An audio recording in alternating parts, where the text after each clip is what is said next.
이번에는 혈압약에 이어서 기관지 확장제 부분을 한번 보겠습니다. 시험에도 출제되었던 부분이 되겠습니다, 여러분. 자, 기관지 확장제에서는 먼저 기관지 확장제의 종류가 어떤 게 있는지 크게 한번 먼저 볼게요. 그럼 먼저 우리가 1번에 우리 성인간호에서도 나왔던 아미노필린이라는 요 약 아시겠죠? 이 아미노필린 같은 경우는 언제 대표적으로 쓰는 약이다? 기관지 천식, 그죠? 천식 환자들에게 기관지를 확장시켜 주려고, 천식 자체가 알러지 때문에 기관지가 막 좁아져서 호흡이 힘든 거잖아요. 이때 쓰는 대표적인 천식 약물이 아미노필린이라는 거. 그래서 아미노필린은 기관지 확장제다. 당연히 요거 아셔야 됩니다, 여러분. 그 다음에 두 번째는 천식이 생겼을 때 천식 발작, 그러니까 천식인 상황에서도 굉장히 응급 상황,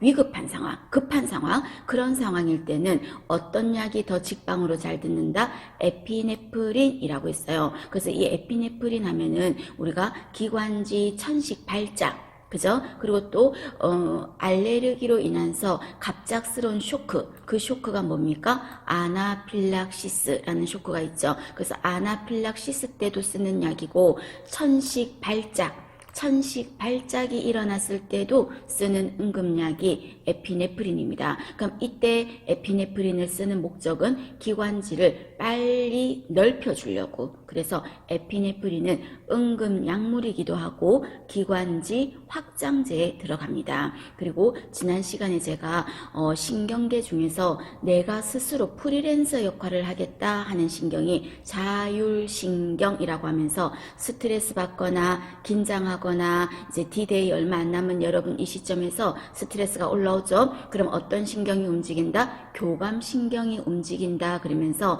교감신경이 막 흥분하고 움직이면 어떤 호르몬이 나온다? 에피네프린이 나온다 그랬어요. 그래서 이 에피네프린은 교감신경을 약간 긴장하게 하면서 마음을 좀 쪼여주는 것, 그래서 흥분시켜주는 일을 하는 게 에피네프린이다 라고 했습니다. 요거 같이 기억합니다. 그래서 두 번째 있는 이 에피네프린은 양리의 작용이 굉장히 중요합니다, 여러분. 그래서 교감신경을 흥분시켜서 스트레스 받거나 예민해질 때 쫙 하고 올라오면서 혈관을 어떻게 할까요? 쪼그라들게 하겠죠. 혈관이 쪼그라들게 해서 혈압을 올려주는 약입니다. 그래서 혈압이 아나필락시스 같은 거에 빠졌을 때 저혈압으로 혈압이 툭툭툭툭 떨어질 때 혈관을 쪼그라지게 만들어서 혈압을 올려주고, 반면 기관지는 어떻게 한다? 넓혀주는 거예요. 그래서 이 에피네프린은 혈관은 수축시키고 기관지는 넓혀주는 거, 약간 상반되는 일을 동시에 이 약물 하나가 다 하는 겁니다. 그래서 에피네프린은 천식 발작, 또 아나필락시스, 그리고 기관지 넓혀준다는 거, 요거 알아주십니다. 기억하실 것. 그 다음에 세 번째는 제목만 잠깐 눈여겨보시면 되는데, 에페드린이라는 약, 이 약도 기관지를 넓혀주는 약입니다. 에페드린. 근데 요거는 참고로만 하시더라도 시험에 나왔던 건 한번 살부타몰이라는 거, 요거 한번 언급이 됐었습니다. 살부타몰을 우리는 흔히 벤토린 또는 벤톨린이라고 하거든요. 그럼 이 벤토린은 어떤 약이다? 기관지를 넓혀주기는 하는데요. 어떤 식으로 투여가 되냐면 들여 마시는 거예요. 그래서 우리가 호흡기 치료한다 할 때 들여 마시잖아요. 그때 쓰는 약물이 벤토린입니다. 그래서 시험 문제에서 기관지 확장제로서 흡입을 해서 투여되는 기관지 확장제 약물이 뭐냐? 이래 말하면 아미노필린, 에피네프린, 에페드린은 들여 마시는 게 아니에요. 살부타몰인, 벤토린이 흡입제로 쓰입니다. 그래서 천식이라든지 요럴 때 쓰는 확장제에 속한다 하는 거 알아두실 것. 그래서 여기에서 여러분이 아미노필린, 그죠? 그리고 에피네프린, 살부타몰 공통점이 뭐다? 기관지 확장제다 하는 거 아실 것. 그 다음에 두 번째는요, 마약성 진통제 하는 거죠. 자, 이 부분은 여러분 중요하다 그랬습니다. 마약성 진통제. 그럼 마약성 진통제 하면은 크게 우리는 흔히 알고 있는 게 뭡니까? 몰핀, 그리고 데메롤 두 가지는 아시겠죠? 그럼 이 몰핀, 데메롤 말고 하나가 더 있는데 코데인이란 이 약도 마약에 속합니다. 마약입니다. 그럼 특히 우리는 흔히 알고 있던 거 몰핀 그리고 데메롤 두 가지는 꼭 기억을 하셔야 되겠죠. 그럼 이 몰핀과 데메롤은 어떤 효과가 있냐면은 마약이기 때문에 우리 지난 시간에 수술 전에도 투여를 한다 그랬어요. 그럼 이 두 가지 약은 수술 전에 만약에 투여를 한다면 수술 전에 투여한다면 진통제의 효과로 투여한 거는 아니라 그랬어요. 그럼 이 약을 수술 전에 투여를 한다면 그때의 목적은 뭐였습니까? 환자가 지나치게 불안해하면 수술할 때 마취가 잘 안 될 수가 있어. 그래서 환자를 릴렉스 시켜주기 위해서 투여를 하는 거고, 보통 때가 수술 전 투여가 아닐 때는 어떤 효과를 위해서 한다? 진통의 효과를 위해서 하는데, 이 몰핀과 데메롤은 마약이기 때문에 효과는 뛰어나나 어떤 점이 있다? 호흡수를 떨어지게 한다 그랬어요. 그래서 우리가 호흡을 조절하는 센터 어디였습니까? 연수라는 뇌 부분인데 그 부분이 활동을 잘 못하게 눌러주기 때문에 호흡수가 억제된다 그랬어요. 그럼 이 약을 줄 때는 호흡수가 자꾸 이 약을 주면 호흡수가 떨어지니까 이 약을 주기 전에는 한번 확인해야 되겠죠. 뭐를? 호흡수를 체크해야 되겠죠. 그래서 몰핀과 데메롤은 투여 전에 호흡수를 체크한다는 거 시험 문제에서 많이 묻습니다. 기억하실 것. 그리고 특히 노인의 특징에서는 노인은 여러분 호흡수가 어떻게 된다? 일반적으로 성인이나 젊은 친구들보다는 호흡수가 떨어져 있어. 원래가. 그러면 안 그래도 호흡수가 떨어져 있는데 몰핀이나 데메롤을 주면 호흡수가 더 떨어지겠죠. 그죠? 호흡수도 너무너무 떨어져도 안 되잖아. 그게 사람이 살아있다는 바이탈 사인이니까. 그래서 몰핀과 데메롤은 특히 어떤 환자한테 줄 때 조심해야 된다? 노인한테 줄 때 조심해야 된다. 가급적 주지 말고 준다면 호흡수를 반드시 확인하고 줘야 되는 약물에 속합니다. 그래서 투여 전에 호흡수를 체크한다. 이래 말하면 몰핀, 데메롤 기억하시고 있죠. 그 다음에 우리 했던 것 중에서 투여 전에 맥박수를 재야 된다 하는 것도 있었죠. 그러면 쌍으로 기억을 하셔야 됩니다. 투여 전에 반드시 맥박수를 체크해가지고 만약에 맥박수가 60번이 안 된다 이러면은 줄까요 말까요 보고하고 보류하라 그랬죠. 그 약이 무슨 약이다? 디지탈리스라고 했죠. 디지탈리스 또는 디곡신 같은 말입니다. 디기탈리스 전부 다 같은 말입니다. 그럼 이 약은 심장을 어떻게 뛰게 하는 겁니까? 심장을 강하게 뛰게 하는 약이라 그랬죠. 흐물흐물 뛰지 말고 한 번을 뛰더라도 세게 뛰어라. 강심제라고 했어요. 그래서 이 약을 주면 맥박수가 세게 느리게 뛰게 되기 때문에 맥박수를 재어보고 줘야 되는 약물에 속합니다. 쌍으로 기억을 하십시오.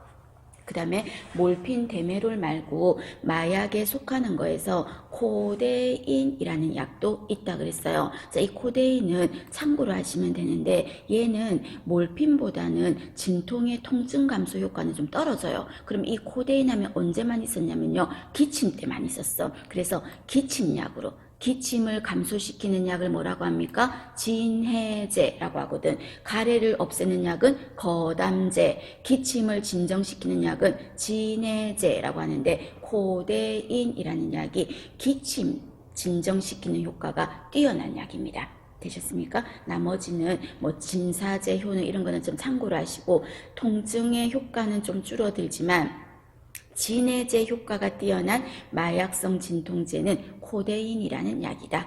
그 정도 봐주십시오. 여기서는 몰핀, 데메롤 꼭 기억을 하실 것. 그 다음에 세 번째 항히스타민제라는 거 있죠. 자, 항히스타민제는 한마디로 여러분 히스타민을 어떻게 하겠다? 못 나오게 누르겠다는 거예요. 그럼 히스타민이라는 거는 우리 몸에 뭔가가 안 맞는 게 들어왔을 때 내 몸에서 이거를 알려주려고 신호를 보내주는 거예요. 너 몸에 안 맞는 게 들어왔다 알려주려고 우리는 흔히 두드러기가 난다든지 그런 작용이 나타나잖아요. 그럼 이렇게 알려주려고 두드러기라든지 이상 반응이 나타나게 하는 물질이 우리 몸에서 히스타민이라는 물질이 분비됨으로써 두드러기가 나고 알러지 현상이 나타나는 거야. 근데 알려주는 건 고맙지만 이런 작용이 자꾸 나타나니까 가렵기도 하고 불편하잖아요. 그래서 알레르기가 생겼을 때 이제 그만 알려줘도 되니까 히스타민이라는 물질아 그만 나와라 하고 눌러주는 약, 그게 항히스타민제라고 하고 또는 더 쉽게 말하면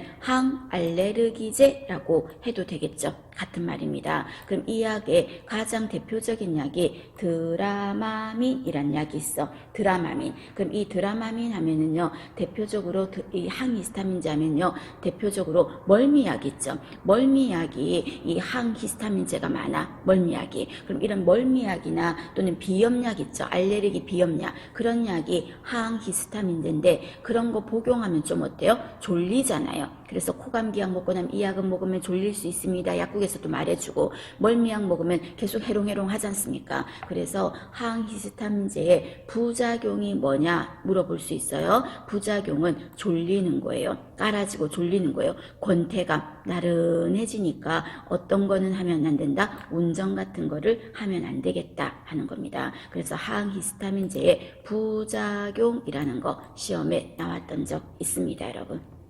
기억을 하세요. 자, 그 다음에 이어서 보시면 자, 이번에는 해열진통제라는 거죠. 자, 해열진통제 하면은 우리가 두 가지 아스피린, 아세타, 아미노펜이라는 거 있는데 이번 2022년도 시험에서도 아세타, 아미노펜 요거 제가 요거 했던 거 언급이 됐죠. 자, 그러면 아세타아미노펜 하면 우리는 타이레놀 그걸 말하는 거 해열진통제 굳이 설명 안 해도 되겠죠. 그리고 또 하나가 아스피린이라는 것도 있다는 거. 그럼 이 아스피린 같은 경우는 이것도 마찬가지로 해열 진통 그리고 염증 가라앉히는 효과도 있고 또 통풍이 있을 때 굉장히 많이 아프기 때문에요. 통증 감소를 위해서도 씁니다. 그리고 또 이 아스피린 같은 경우는 하는 약 효과에서 양리에서 굉장히 중요시하는 아스피린에서 특이한 게 뭐냐면요. 아스피린 할 때 피가 들어갔지. 그래서 피가 어떻게 된다고요? 피가 난다고. 그래서 이거는 피를 나게 출혈을 유발할 수 있기 때문에 어떻게 말하면 피떡이 졌을 때 아스피린 주면 좋겠지. 피떡 녹여버리면 되니까. 그죠? 그래서 혈전이 있을 때 치료제로 쓰인다. 그 말입니다. 그러면 아스피린은 다 까먹더라도 부작용 기억하셔야 되겠죠. 자, 이 부작용에서 어떤 거를 기억한다? 아스피린은 가장 문제가 여러분 어떤 거냐면요. 부작용에서 그거예요. 혈액 위출혈 궤양이 있을 때 출혈을 유발하는 거예요. 그래서 여기에서 부작용 하면은 혈액 응고 시간을 연장한다 이렇게 적혀 있죠. 이 말은 피가 멈추지 않는다는 거야. 한마디로 더 간단하게 말하면 위궤양이 있을 때 아스피린은 위장 출혈을 유발할 수가 있어요. 위장 출혈을. 그래서 아스피린 하면은 부작용이 피가 난다. 출혈이라는 거 기억을 하실 것. 다른 거 다 까먹더라도 위장 출혈입니다. 그러면 또 거꾸로 말해서 위궤양 환자에게 절대 금해야 되는 약이 뭐냐? 이래 말하면 출혈 유발하는 아스피린이 되겠죠. 됐나요? 그래서 금기 환자는 피가 멈추지 않으면 안 되는, 멈춰야 되는데 피가 안 멎는 사람 있죠. 혈우병. 그런 사람한테 아스피린 주면 출혈이 더 심해져서 피가 멎지 않겠죠. 그리고 금방 말했던 위궤양 환자, 요런 사람한테는 절대로 아스피린은 안 된다는 거 그거 보시고요. 참고로 부작용에 레이 증후군이라는 말 적혀 있죠. 이 레이 증후군은 참고로만 하시면 되는데 어떤 거냐면요. 아이들한테 아스피린을 복용을 시켰더니 아이들한테서 어떤 일이 생겼냐면요. 갑자기 구토하고 경련하고 또는 혼수에 빠지고 또는 뭐 갑자기 의식을 잃고 이런 식으로 뇌하고 간에 문제를 준 거예요. 뇌하고 간 쪽에 장애를 일으킨 거야. 그런 장애를 일으킨 증후군을 뭐라고 한다? 레이 증후군이라고 합니다. 그냥 참고로 아스피린 복용했더니 뇌 그리고 간 이런데 안 좋은 영향을 줘서 문제를 일으키는 증후군이다. 그냥 그렇게만 생각하시고 아스피린에서는 부작용이 출혈이다. 그래서 위궤양 환자는 절대 복용하지 마라 하는 약 그거라는 것만 기억하십시오. 그 다음에 협심증 치료제 기억하셔야 되겠죠. 자, 협심증은 어떤 혈관의 문제입니까? 관상동맥. 관상동맥이 일시적으로 막혀서 흉통 있는 게 협심증이잖아. 그럼 이때 협심증일 때는 어떤 약이 들어간다? 기억하셔야 되겠죠? 니트로글리세린이라는 약이 들어간다는 거. 그럼 이 니트로글리세린 같은 경우는 바로 직방으로 어디에 약 효과를 나타낸다? 관상동맥. 관상동맥에 가서 좁아진 관상동맥을 어떻게 해요? 넓혀주는 거예요. 바로 수분 내에 바로 확장시켜서 흉통을 완화시켜주는 협심증 치료제 특효약입니다. 니트로글리세린은. 그래서 이 약을 줄 때는 누워서 주는 것보다는요, 빨리 심장 쪽으로 빨리 갈 수 있는 방법에서 앉아서 투약하는 게 좋고요. 그리고 이 니트로글리세린은 혀의 밑에다 넣잖아요. 이 약은 어디 넣는다? 설하에 투여하죠. 그래서 설하, 혀 밑에다가 투여를 할 건데 이 약은 침에 의해서 녹으면서 쫙 흡수가 될 텐데요. 빨리 신속하게 들어가려면 앉아서 줘야 돼요. 앉아서 투약하는 게 좋고, 그리고 이 약은 만약에 수분이 있는 곳에 두면은요, 약 효과가 떨어져. 수분이 있는 곳에 두면. 그래서 수분이 없는 곳에 보관합니다. 그러면 우리 양리에서 여러분 수분이 안 들어가게 하는 용기가 이름이 무슨 용기라고 합니까? 수분의 침입을 막는 용기, 기밀용기라고 하죠. 기밀용기에 보관하고, 그리고 수분이 없는 장소에 보관해야 돼. 그래서 여러분 가족 중에 니트로글리세린을 복용하는 환자분이 응급상황일 때 있다면 냉장고 이런 데 두면 안 돼요. 냉장고 습하잖아요. 화장실에도 갑자기 흉통이 생길 수 있어서 화장실에 두거나 이래도 안 됩니다. 그러면 협심증 치료제 니트로글리세린은요, 어느 일정한 장소 한 군데에 두는 것보다는 여러 곳에 분산해서 두는 게 좋아. 왜냐하면 그 흉통이 언제 일어날지 모르잖아요. 갑자기 주방에서 일어날 수도 있고, 화장대 앞에서 일어날 수도 있고, 작은 방에서 일어날 수도 있고, TV 앞에서, 소파 앞에서 일어날 수도 있으니까 여기저기 두는 게 좋다는 거. 분산 보관이라 그 말입니다. 되셨죠? 그래서 니트로글리세린은 설하에 투여한다. 기억하실 것. 그 다음에 이 약은 직접적으로 관상동맥을 확장시킨다 하는 거 기억하실 것.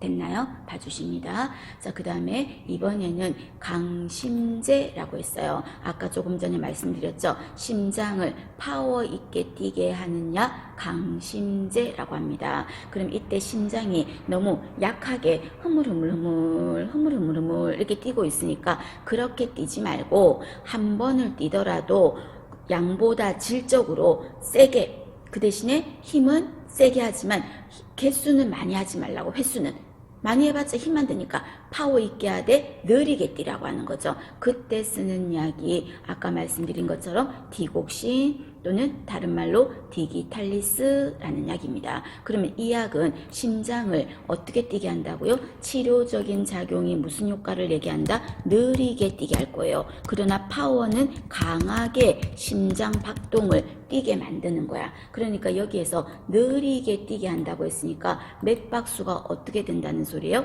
느려지는 거지. 그러니까 맥박수가 느려지는 서맥을 초래하기 때문에 반드시 투여 전에 맥박수를 재어 본다는 겁니다. 그러니까 우리가 보통 맥박수가 성인은 60에서 몇 번이에요? 100번이란 말이야. 그런데 만약에 투여 전에 맥박수를 쟀더니 60번이 안 됐어요. 그러면 이때 어떻게 해야 하는가 묻는다면은 이 약을 60번이 안 됐을 때는 지금 주면 더 떨어질 거니까 투여 전에 맥박수를 재보고 60회가 안 된다 하면은 바로 줄까요 말까요 보고하라. 그죠? 줄까요 말까요 보고하고 보류를 하고 그 보고에 따라서 줘야 된다. 그거입니다. 맥박수를 잰다. 기억하실 거.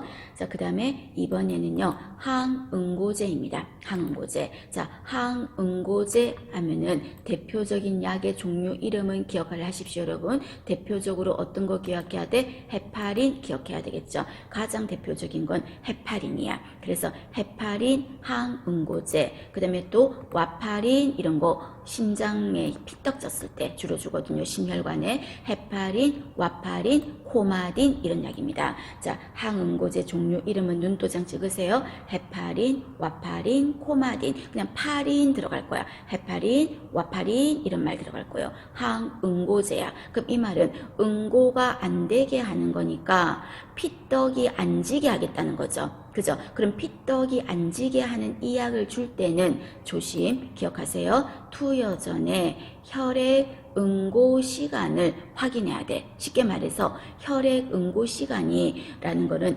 지혈이 되는 시간이죠. 피가 멎는 시간. 피가 멎는 시간이 굉장히 오랜 시간 뒤에 멎는다면 항응고제를 주면 피가 도저히 안 멎을 수 있어. 잘못하면. 그래서 투여 전에 응고 시간을 체크를 꼭 하고 그리고 투여하고 나서는 반드시 이 약을 주고 나니까 응고가 안 되고 피가 출혈 흐르게 만드니까 혹시라도 출혈이 생기지 않는지를 확인해야 되는 겁니다. 그래서 우리가 뇌경색 같은 거 있으셨던 분은 이런 응고가 안 되게 하는 항응고제가 투여되거든요. 그럼 항응고제를 복용하고 있는 환자들은요, 자기도 모르게 어딘가에 살짝 부딪혀도 멍이 잘 들어요. 왜 그러냐면 이 약은 응고가 안 되게 만들어서 출혈 같은 거가 생길 수도 있으니까. 그래서 항응고제 하면은 결론 헤파린, 와파린 이런 거 기억하시고 그리고 이 약을 투여하고 반드시 뭘 확인해야 된다? 출혈이 있는지 확인해야 된다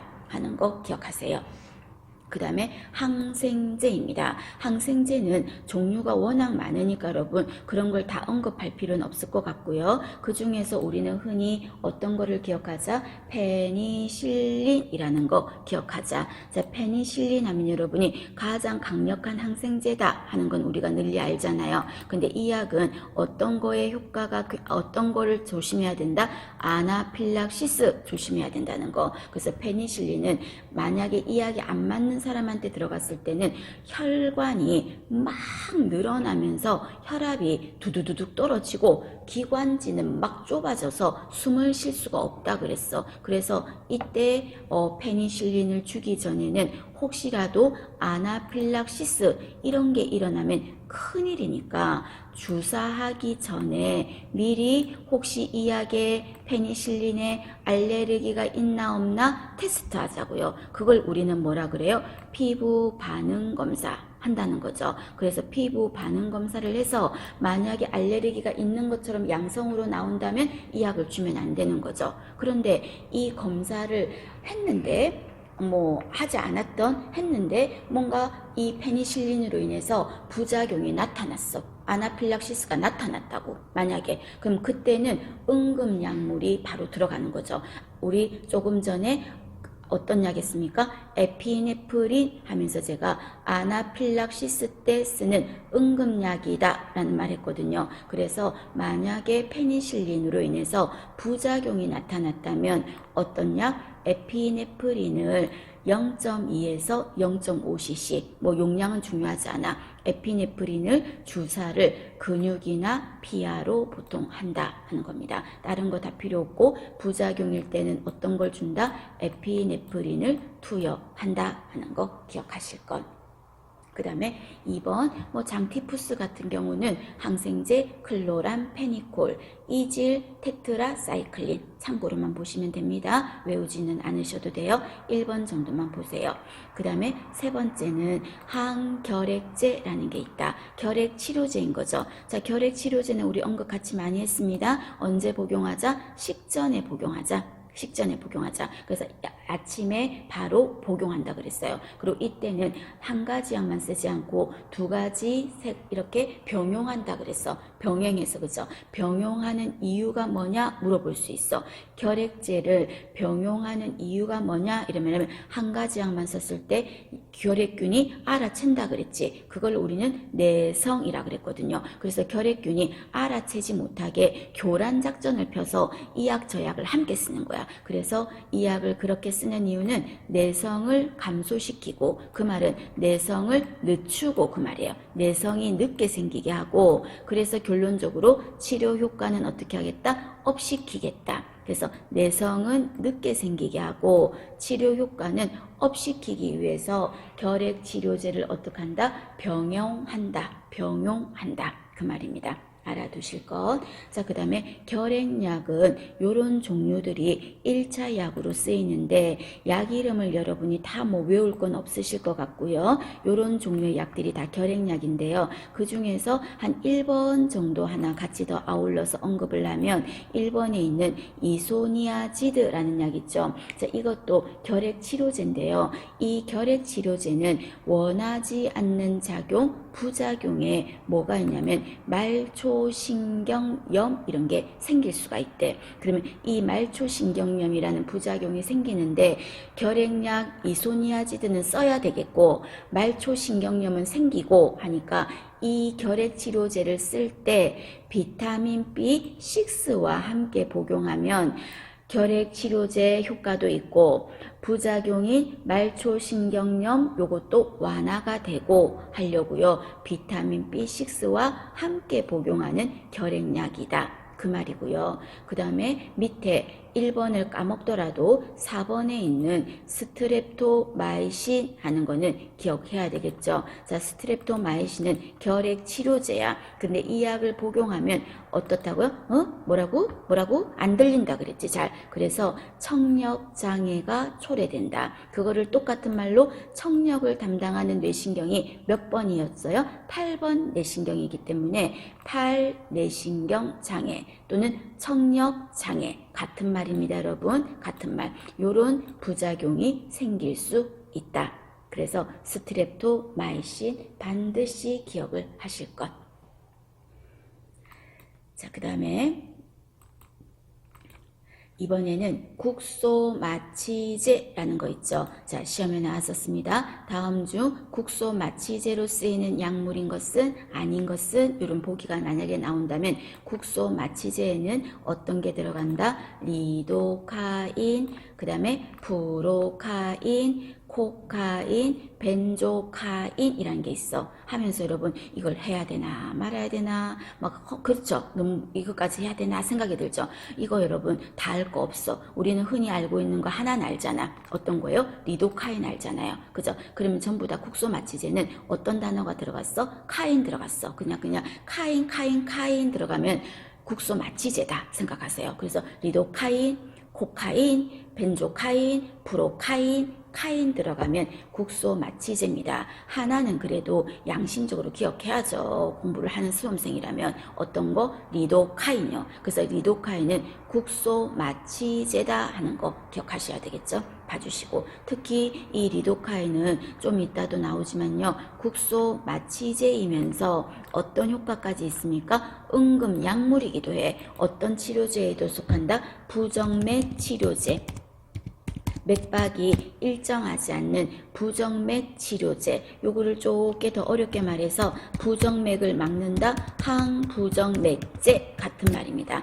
이거의 효과도 있어. 그래서 리도카인은 부정맥 치료제다. 그리고 국소마취제다 하는 거 두 가지가 리도카인의 양리작용 알아두셔야 됩니다.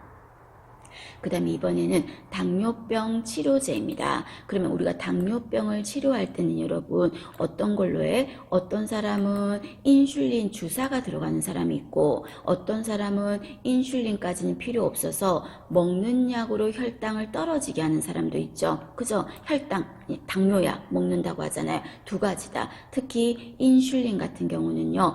외부에서 인슐린이 안 들어오면 먹는 약으로는 효과가 없어서 주는 거예요. 그러면 대표적으로 인슐린이 절대적으로 부족한 환자가 어떤 환자냐면요. 1형 당뇨가 대표적이야. 그럼 1형 당뇨는요.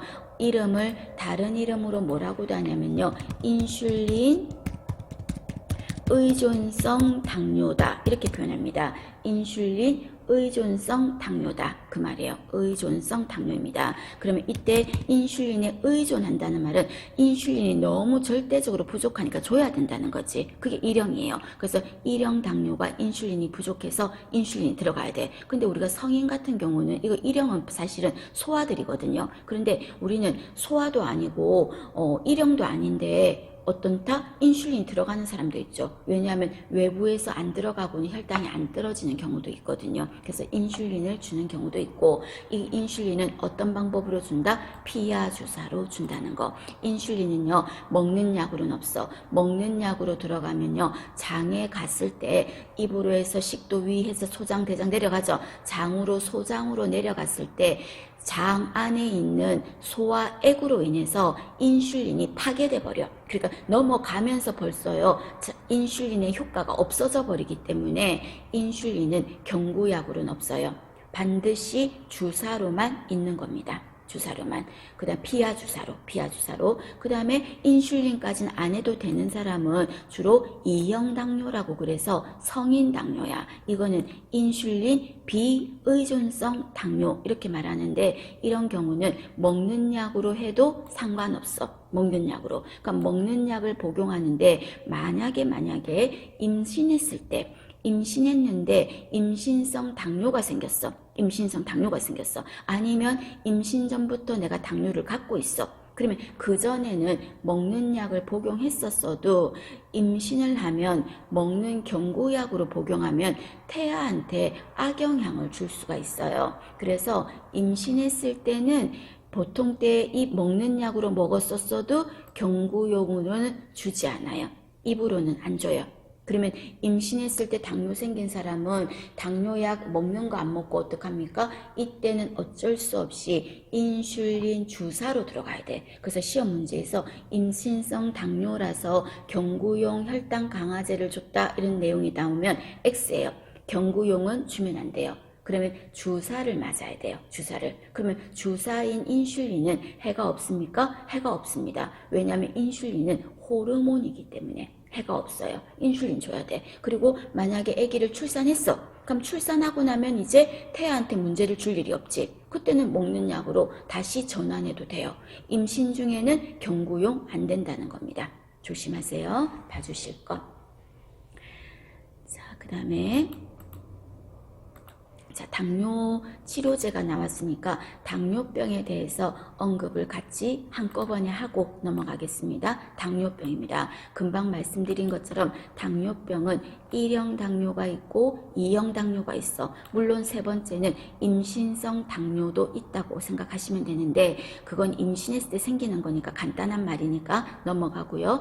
1형 당뇨, 그 다음에 2형 당뇨 이렇게 있다면, 1형 당뇨는 아까 말했죠. 다른 이름으로 뭐라고도 한다?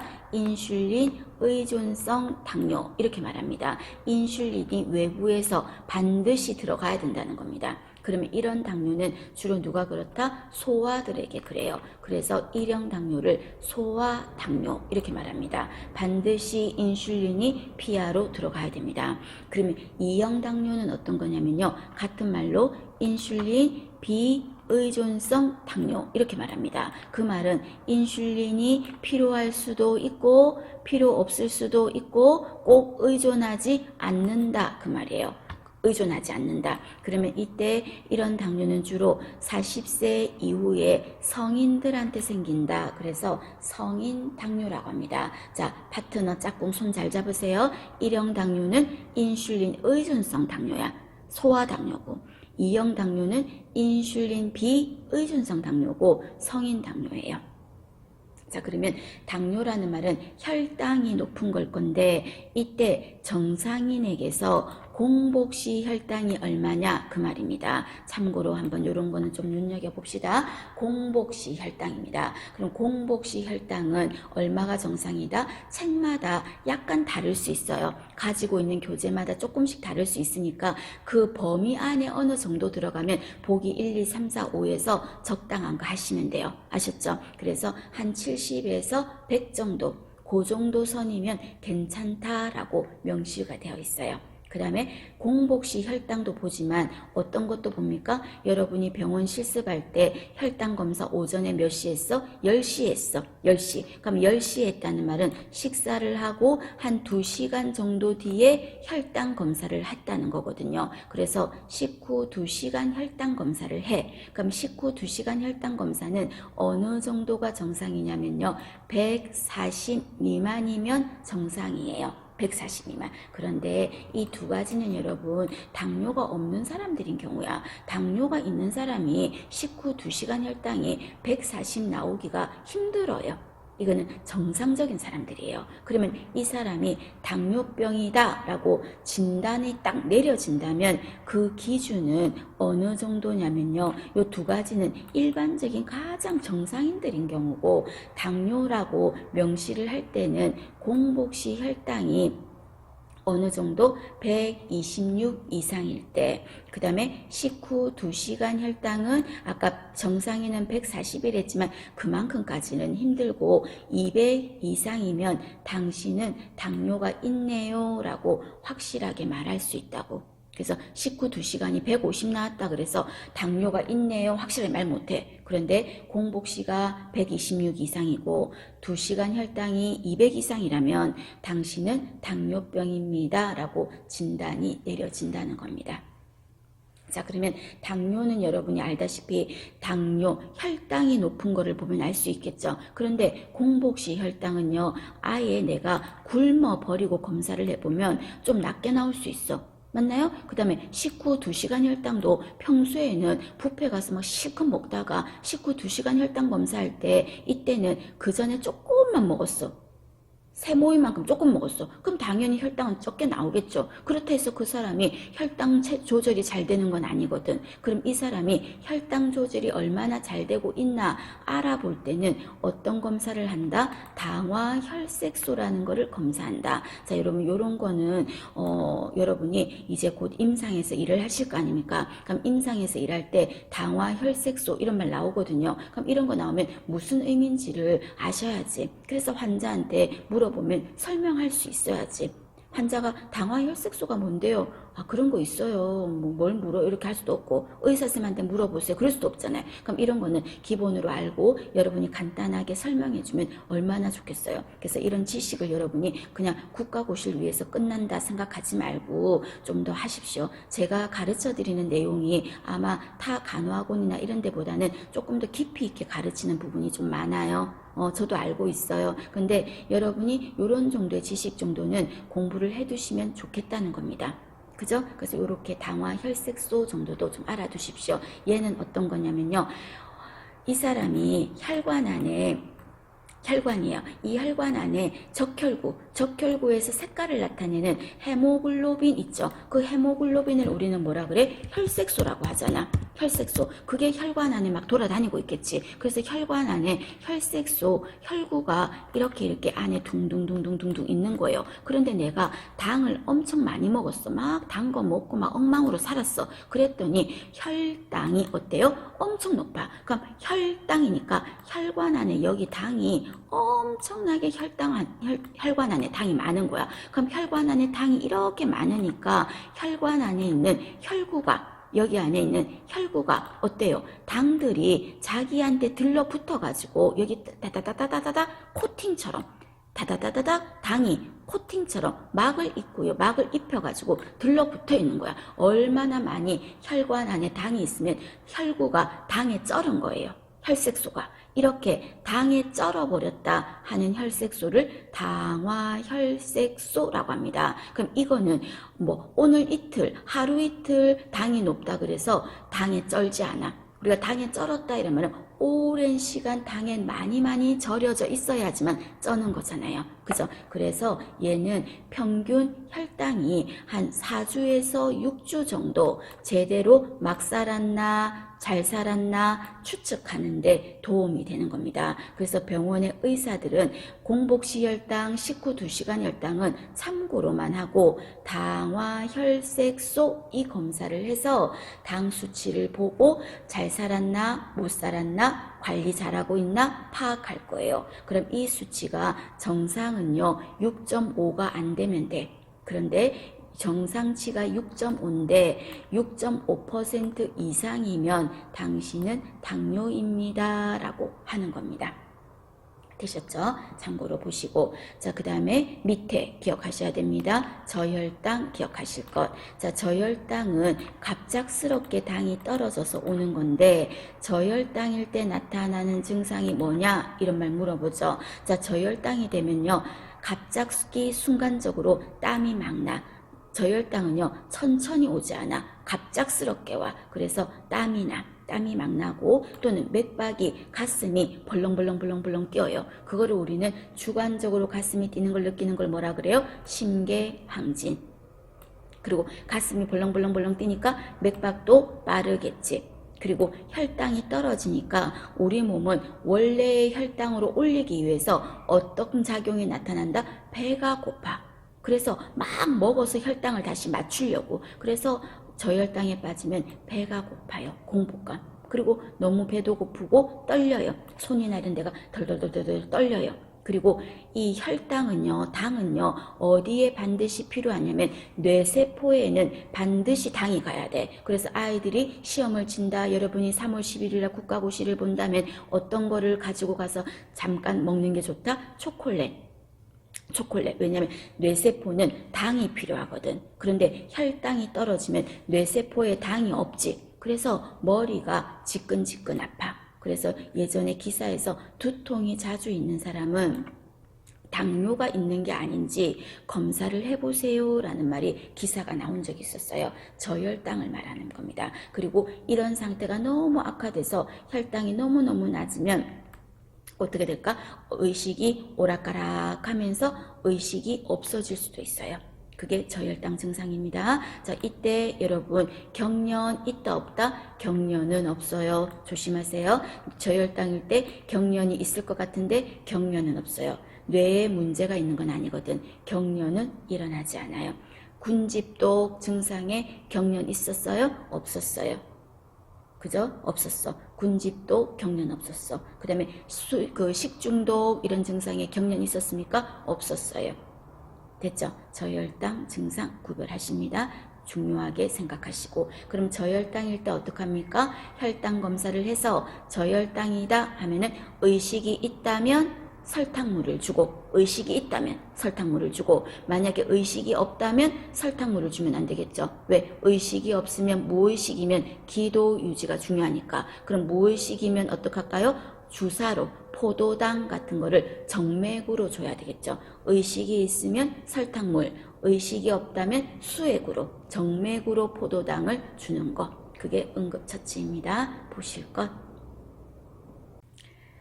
자, 이번에는 경구약물의 복용 방법입니다, 여러분. 자, 경구약물의 복용 방법은 그냥 간단하게 보시면요. 물약 같은 경우는 흔들어서 준다. 아시죠? 그럼 물약을 흔들어서 주는 이유는 안에 깔아앉아 있을 거 아니에요. 농도를 맞추기 위해서. 그 다음 우리가 혓바늘 돋았을 때 빨아먹는 약 있죠? 그런 빨아먹는 약을 함당제라고 합니다. 빨아먹는 약. 이런 약은 입안에 물고 있게 하고 주로 혓바늘 돋았을 때 빨아먹는 약 준다는 거. 그 다음에 3번 루골 용액. 이거는 엄청 약이 쓰대요. 그래서 이 약은 우유나 과일 주스에 희석해서 그 다음에 혀에 여간함이 많이 안 닿는 게 좋기 때문에 써서요. 빨대로 투여하는 게 좋다 하는 거. 그 다음에 하트만 용액 수액 이런 거 있고, 그 다음에 기름약. 자, 기름약은 여러분 우리 어디에 보관했어? 10도씨 전후에 보관했죠. 그리고 이 약은 먹는 게 거슬려 미끌미끌하니까. 그래서 처음부터 아예 차갑게 해서 주거나 아니면 먹고 나서 입안을 깨끗하게 개운하게 미끌미끌한 막을 씻어 내려가게 하기 위해서 뜨거운 차를 마시는 거. 그런 거 있었고, 그 다음에 6번에 설하 투여하는 약이 아까 했었죠. 니트로글리세린 하는 협심증 치료제. 그래서 우리가 설하에 뭘 한다 이렇게 말하면 니트로글리세린 하고요. 그 다음에 기본 간호할 때 구강체온계, 그죠? 이런 거 삽입할 때도 어디에 넣었다? 혀 밑에 넣었어. 구강체온계, 혀 밑에. 니트로글리세린, 혀 밑에. 되셨습니까? 요거는 여러분 참고로만 하는데 이 중에서 조금 신경 쓰실 거는 6번 설하투여 약 기억하실 것, 나머지는 참고로만 하시면 됩니다. 자, 그 다음에 이번에는 자, 경구로 약을 주는 게 안 되는 사람도 있어. 그럼 경구 투여가 불가능한 경우라고 했죠. 중요하죠. 경구 투여를 하면 안 되는 경우. 그럼 어떤 사람이다? 기도가 막힐 것 같은 사람이나 의식이 없거나 이런 사람 하면 안 되지 않을까? 그죠? 그래서 전신 마취를 해서 할 때 수술 전 후에 안 한다는 거. 그럼 수술 전에는 금식했었잖아요. 그리고 수술하고 나서도 가스가 나오기 전까지는 금식이잖아요. 그죠? 그러니까 안 하는 거예요. 전신 마취를 하는 수술 전 그리고 수술 후 이럴 때 경구를 안 줘. 그 다음에 구토 환자 기도 막힐 수 있죠. 안 그래도 지금 토물이 막 나오는데 그죠? 약까지 먹이면. 그래서 구토 환자 안 줘요. 그 다음에 무의식 환자 기도 막힐 수 있잖아. 그 다음에 연하장애 환자, 연하장애가 뭔데요? 삼키는 게 힘든 사람 안 되는 거죠. 그 다음에 또 한 사람은 투약을 안 하려고 끝까지 하는 사람한테 장입인 사약 먹이듯이 먹일 수는 없잖아요. 투약 거부하는 사람 안 되는 거죠. 그죠? 그래서 투여가 안 되는 사람 눈도장 잘 찍으시고요. 그 다음에 약을 투여할 때 이런 유의사항을 지켜라 그 말입니다. 자, 1번에 보면 위 내용물이 우리가 투약에 영향을 미치는 거에 시간도 있었어. 언제 주는지에 따라 다르다고. 예를 들어서 내가 식사를 해서 위 안에 내용물이 많아. 그럼 위 안에 내용물이 그득하면 약 효과가 늦게 나타나겠죠. 내용물 때문에. 그죠? 그러나 또 다르게 생각하면은 위장 자극은 어떨까요? 적겠죠. 그래서 우리가 일반적으로 약을 먹을 때 위장 장애가 심한 약은 식사 꼭 하고 드세요 이런 말 하잖아요. 그죠? 그 다음에 이번에 만약에 이 약이 빠른 효과를 원한다면 반대로 내용물이 많으면 안 되니까 공복 시에 먹는 게 좋겠죠. 그리고 빠른 효과를 원한다면 차가운 물보다는 따뜻한 물에 희석해서 복용한다 라는 말 했었죠. 그 다음에 세 번째가 시험에도 나왔고 체크업에서도 나왔는데 여러분 틀리신 분들 몇 번 있더라고요. 알약을 가루로 임의로 바꾸면 된다 안 된다? 안 된다는 거 못하네요.